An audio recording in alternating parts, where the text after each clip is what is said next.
Canada has tightened the noose with which it has been choking itself. The Liberal government of Justin Trudeau on October 23rd kept its promise to regulate provinces not meeting federal standards for sacrificial response to climate change.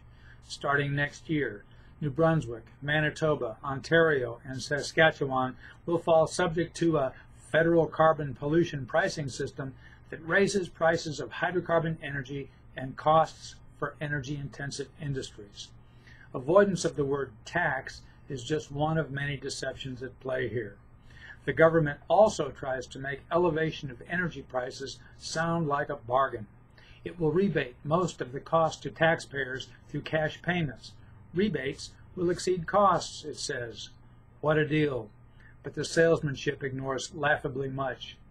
Like too many programs created by officials craving acclaim for climate leadership, Canada's punishes affordable energy to make way for politically favored alternatives. Would-be climate leaders cannot accomplish this without inflicting economic damage. Alberta is staggering, for example, from the miscalculations of a government that thought it could win toleration for oil sands development by enacting a carbon tax acceptable to Ottawa. In Ontario, voters replaced their climate leader with a premier who promptly fulfilled his promise to undo costly cap-and-trade and energy use manipulations. Trudeau is mistaken if he thinks Alberta and Ontario would have fared better if they had called their economic assaults carbon pollution pricing.